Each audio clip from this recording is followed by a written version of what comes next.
માને પણ કર્મ ભોગવવું પડ્યું અને મારા કૃષ્ણને પણ કર્મ ભોગવવું પડ્યું. આહા,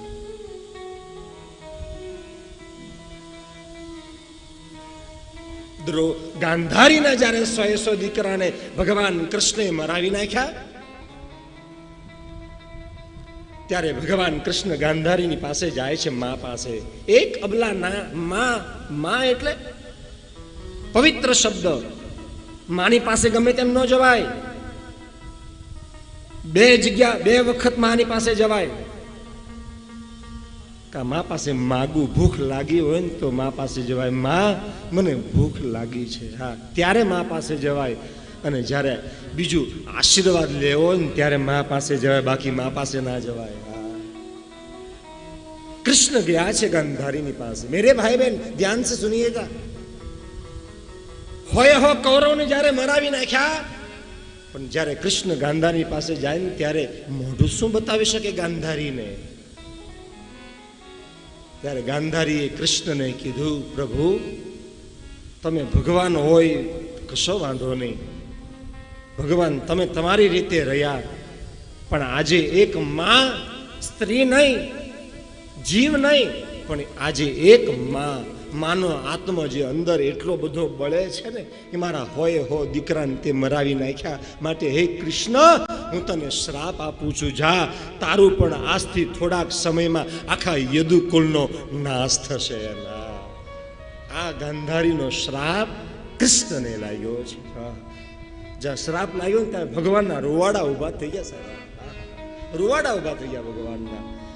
અને પછી ભગવાન વિચાર કરી લીધો, હવે મારો અંતિમ સમય આવ્યો છે. ઓહો, ત્યારે ભગવાનને ખબર પડી આ સંસારની અંદર માનો પ્રેમ શું કહેવાય અને માનો શ્રાપ શું કહેવાય. હા, જ્યાં સુધી માં પ્રેમ કરે ને ત્યાં પ્રેમ જ હોય, પણ માં જ્યારે અંદરથી બળતી હોય ને ત્યારે દીકરાને શ્રાપ લાગ્યા વગર રહેતા નથી. હો, દીકરો ના માને બાળો નહીં. હા ને સાહેબ, પછી એવું બને છે 10,000 માણસોને મારતો તો ભીષ્મ પિતામહ. એટલે દુર્યોધને કીધું કે પિતામહ, ભીષ્મ પિતામહ, તમે, મને એવું લાગે છે તમે પાંડવોને તો કોઈ મારતા જ નથી, તમે ખાલી સૈનિકોને મારો છો. મને એવું લાગે છે ખાઓ છો મારું, પણ તમે મદદ કરો છો પાંડવોની. ભીષ્મ પિતામહે કીધું કે દુર્યોધન શું બોલે છે તું? આ હું પાંડવોની મદદ નથી કરતો, હું તારું ખાઉં છું ને તારી સામે જ લડાવું છું, તું જો ભાળતો નથી. દુર્યોધન કીધું મન દેખાતું જ નથી, પછી ક્યાંથી ભાળું? પિતામહે કીધું કે ભીષ્મ પિતામહ કહે કે દુર્યોધન, તને જો એવું લાગતું હોય ને તો હું સાંજે સાયકાળે સંધ્યા કરવા માટે જાઉં છું, ઊભો થાવ, તારી પત્ની ભાનુમતીને મોકલાવી દીજે, તારે એના પત્નીને ઉપર આશીર્વાદ આપો ને માથા ઉપર, તો તારા સંસારમાં વાંકો વાળ કોઈ નહીં કરે. જા, તારી પત્નીને મોકલાવી દીજે, જા બીકણા. દુર્યોધને વિચાર કર્યો, જે જોતું તો એ મળી ગયું મને. ભાનુમતીને કીધું દુર્યોધને, જાવ તો. બોલે ક્યાં? ભીષ્મ પિતાના માના આશીર્વાદ લેવા માટે. ભાનુમતીને તૈયાર કરી. ભાનુમતી વાળ ઓળાવતી હતી. હા, આ બાજુ કૃષ્ણને ખબર પડી ગઈ.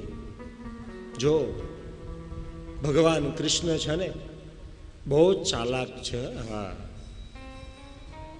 મારી બી શકે, મરાવી બી શકે, તારી બી શકે, તરાવી બી શકે છે. આ કૃષ્ણ છે. તો ભગવાન, અમુક બીજા માણસો એવા છે કે એને પણ ભગવાનને મરાવી નાખ્યા. નંબર 1 ઘટોત્કચ, ભીમનો દીકરો. આની પાસે એટલી ક્ષમતા હતી કે સાહેબ 2 કલાકમાં યુદ્ધ પૂરું કરી દે, 2 કલાકમાં સુપડા સાફ. પણ ઘટોત્કચને મરાવી દીધો. અને ઘટોત્કચનો દીકરો નામ છે બર્બરિક. હા, બહુ અદ્ભુત પાત્ર સાહેબ, બર્બરિક સાહેબ. એની પાસે એવી વિદ્યા હતી, ખાલી 1 બાણ મારે ને તો બધાને લાગી જાય. તો એની પાસે ખાલી 1 બાણમાં આખું કુરુક્ષેત્રનું મેદાન સાફ કરી નાખે, 1 બાણમાં. કૃષ્ણ મૂંઝાણા કે ભાઈ આ જો આવે તો એ 1 બાણમાં બધાને મારશે. અને પાછું બર્બરિકનો નિયમ હતો કે જેની સામે યુદ્ધ કરું અને એ સામેનો વ્યક્તિ જો નબળું પડે તો હું પાછો એની સામે યુદ્ધ કરું. અને એની સામે યુદ્ધ કરી પછી સામેની સામે લડાવવાનું. જો એ જો નબળું પડે, એ પાર્ટી નબળી પડે તો હું એની પાસે પાછો જતો રહું. એમ થોડું ચાલે? ઘડીક આમાં ઘડીક આમાં ઘડીક તેમાં ઘડીક આમાં. એટલે કૃષ્ણે વિચાર કર્યો મારે બર્બરીકને મારવો જ પડે. બર્બરીક પાસે જાય છે. બર્બરીક રસ્તામાં આવતો હતો, યુદ્ધ લડવા માટે ઊભો રાખ્યો. ઊભો રે, ક્યાં જા? બોલે યુદ્ધ કરવા. કોની બાજુથી? કે બોલે અત્યારે હાલ તો પાંડવોની બાજુથી, કારણ કે મારા પિતા પાંડવ છે, મારા દાદા પાંડવ છે, પણ મને જો એવું લાગે કે કૌરવ જો ધીમા પડે તો હું પાછો કૌરવ બાજુથી ઊભો રહીશ. આખીરમાં બર્બરીકને મરાવી નાખ્યો. બર્બરીકે કીધું પ્રભુ એમનેમ તમે તમને મારી તો નાખો પણ હું તમને એમનેમ નહીં જવા દઉં. ત્યારે કૃષ્ણ કહે છે, હે બર્બરીક, આજથી જા, તારા શરીરની અંદર માનું સ્થાન રહેશે. તને કોઈ પણ યાદ કરશે તો આખું આ સંસાર મને યાદ કરશે. માટે આજથી તારું નામ ખાટુશ્યામ તરીકે રાખવામાં આવે. અત્યારે ખાટુશ્યામ બધા જાય છે ને, લોકો બધા દર વર્ષે લાખો લોકો ખાટુશ્યામ જાય છે. એ ખાટુશ્યામ એટલે કોણ? આ બર્બરીક. ખાટુશ્યામ એટલે ભગવાન કૃષ્ણ. બર્બરીક, આ ખાટુશ્યામ એટલે કે બર્બરીક, પણ બર્બરીકની અંદર ભગવાનનો વાસ છે.